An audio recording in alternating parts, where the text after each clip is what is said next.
Autoline Daily is brought to you by Bridgestone. For drivers who want to get the most out of their cars, it's Bridgestone or nothing. Dow Automotive Systems, improving durability and increasing design flexibility with Betamate structural adhesives at dowbetamate.com. And by Hyundai. Experience the 2011 Hyundai Sonata today at HyundaiSonata.com. This is Autoline Daily for June 13th, 2011, and now the news. Well, here we go again.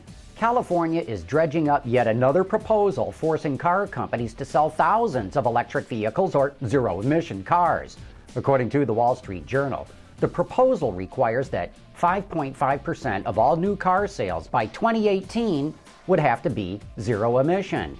Well, that would translate into about 81,000 vehicles. And that number would rise to 14% by 2025, translating into 227,000 electric or fuel cell cars that would have to be sold every year. The rule applies to automakers that sell 20,000 vehicles or more a year in the state.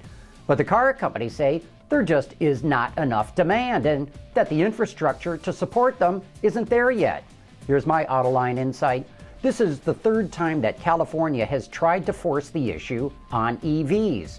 The prior efforts failed because, while you can force automakers to build electric cars, you cannot force consumers to buy them.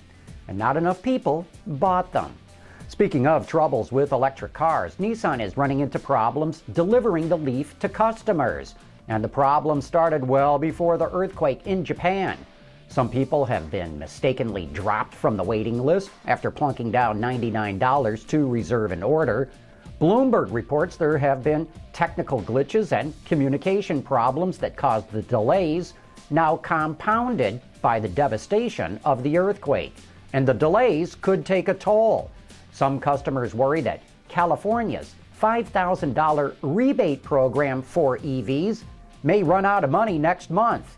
That rebate program may be extended, but cut in half.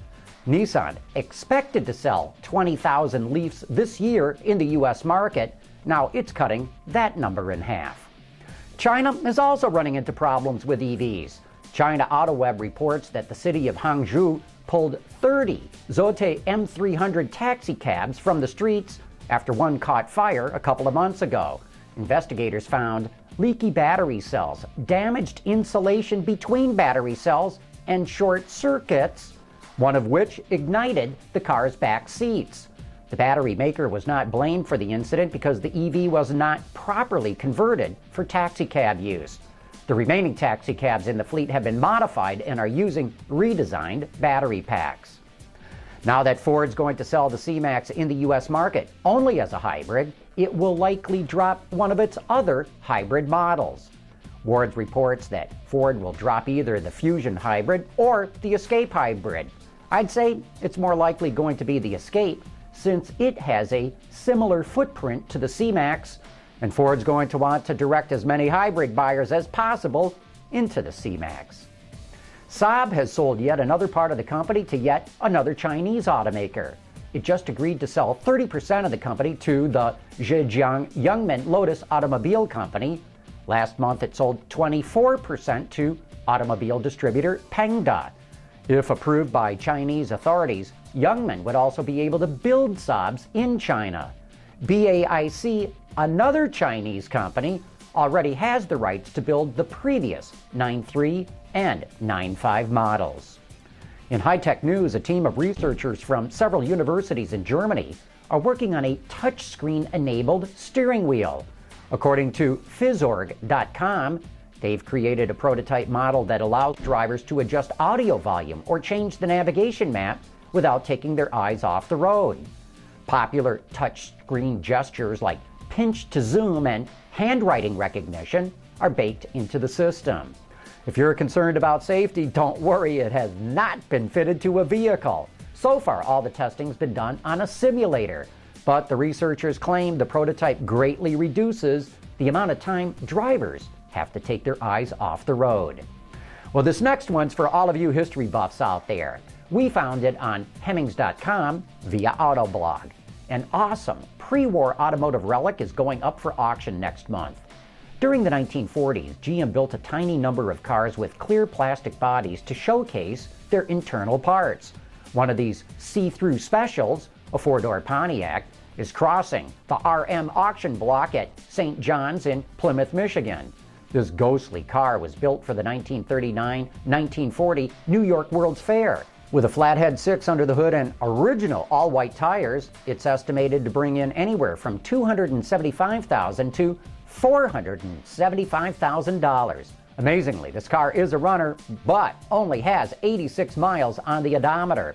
It's understandable why it has not been driven very much over the past 70 years. Hopefully, the seller is being transparent and that the car has a clear title. Coming up next, we'll see what Hyundai's doing in the fuel economy war that's going on right now.